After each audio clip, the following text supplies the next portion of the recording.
اسی سلسلے میں ایک حکایت بیان کی ہے، بڑی خوبصورت ہے کہ ایک مرتبہ ایسا ہوا کہ ایک شیرنی نے جنگل میں بچہ دیا۔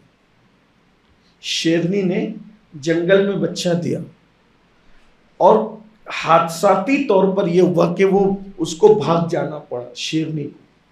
شیرنی کسی وجہ سے دوڑ کے چلی گئی، بچہ پڑا رہ گیا۔ تو ایک چرواہا تھا جو بکریاں اور بھیڑیں چراتا تھا، اس کے ہاتھ شیر کا بچہ لگ گیا۔ جنگل میں شیر کا بچہ پڑا تھا، اس نے اٹھا لیا۔ اٹھانے کے بعد اس کو بکریوں کا دودھ پلایا اور اس کو اپنے بکریوں کے اور بھیڑوں کے ریوڑ میں رکھ لیا۔ تو جب وہ دودھ چھوڑنے کی عمر میں آیا، شیر کا بچہ بڑا ہونے لگا، تو وہ بھی بکریوں کی طرح چارہ کھانے، انہی کے ساتھ رہتا، انہی کے ساتھ رہتے رہتے وہ کبھی گوشت نہیں کھاتا، وہ چارہ ہی کھاتا۔ وہ کبھی شکار نہیں کرتا، بکریوں کو چیر پھاڑ نہیں کرتا، وہ انہی کے ساتھ رہتا۔ ایک دن ایک شیر نے اس کو دیکھا، تو دیکھا اس کی شکل میری طرح، صورت میری طرح ہے، یہ میری طرح، یہ بکریوں کے ساتھ کیسے گھوم رہا ہے؟ تو اس شیر نے اس کو بلایا، لیکن دیکھو صحبت کی وجہ سے اس کا نیچر تو بدل گیا تھا۔ صحبت کی وجہ سے اس کی عادت بدل گئی تھی، اس کی طبیعت بدل گئی تھی۔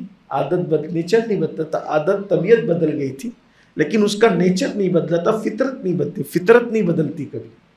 بکری کو بلاتا شیر تو بکری نہ آتی، ڈرتی شیر سے، لیکن شیر نے اس کو بلایا تو ڈرا نہیں، کیونکہ خون اس کے اندر شیر کا تھا۔ صحبت کی وجہ سے بدل گیا تھا، لیکن بہرحال فطرت ابھی باقی تھی، فطرت مری نہیں تھی۔ گیا تو اس نے کہا کہ تو ان بکریوں کے ساتھ رہتا ہے، ان کو چیر پھاڑ نہیں کرتا، ان کو کھاتا نہیں، تو یہ چارہ کھاتا ہے، اور تو دیکھ تو کون ہے؟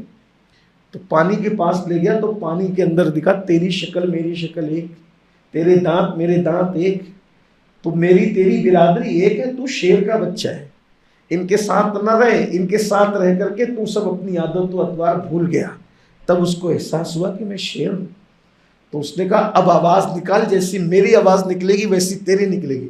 اب تک تو اس نے کبھی دھاڑنے کا شوق وہ سیکھا ہی نہیں تھا، اس لیے کہ بکریاں دھاڑتی تھوڑی ہیں، وہ تو بضرورت کے مطابق چلاتی ہے۔ جب شیر نے دھاڑا ہے اور اس نے بھی آواز نکالی تو پورا جنگل گونج گیا۔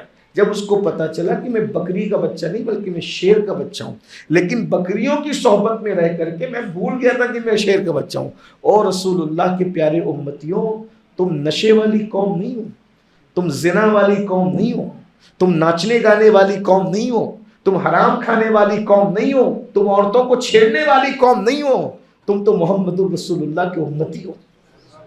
تم کن کے ساتھ رہ کر کے بدل گئے ہو، اپنی اصلیت کو پہچانو۔ تم وہ ہو کہ تمہاری پیدائش سے پہلے محمد الرسول اللہ تمہاری مغفرت کے لیے آنسو بہاتے بہاتے آنکھوں کو سجا دیا کرتے تھے۔ تم وہ ہو کہ تمہارے لیے جنت کا پروانہ حاصل کرنے کے لیے رسول اللہ کے پیر کھڑے کھڑے سوچ جایا کرتے تھے۔ اللہ کے رسول معراج پر گئے تو تمہارے اور ہمارے لیے مغفرت کا سوال اللہ سے کیا، جس کے لیے رسول اللہ اپنی عبادتوں میں ذکر کرے کہ میری امت کو بخش دے۔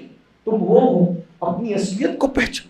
ہم ناچنے والے لوگ تھوڑی، ہم گانے والے لوگ تھوڑی، ہم چوری کرنے والے لوگ تھوڑی، ہم ڈاکہ ڈالنے والے لوگ تھوڑی، ہم تو محمد الرسول اللہ کے امتی ہیں۔ اور ان امتیوں کی شان یہ ہے، اللہ اکبر، کہ اس امتیوں کے کردار کو دیکھ کر کبھی کبھی فرشتے بھی دیکھ کر ان کے کردار کو رشک کرتے نظر آتے۔ اے میری قوم کے جوانوں، اپنی اہمیت کو سمجھو، اپنی عظمت کو سمجھو۔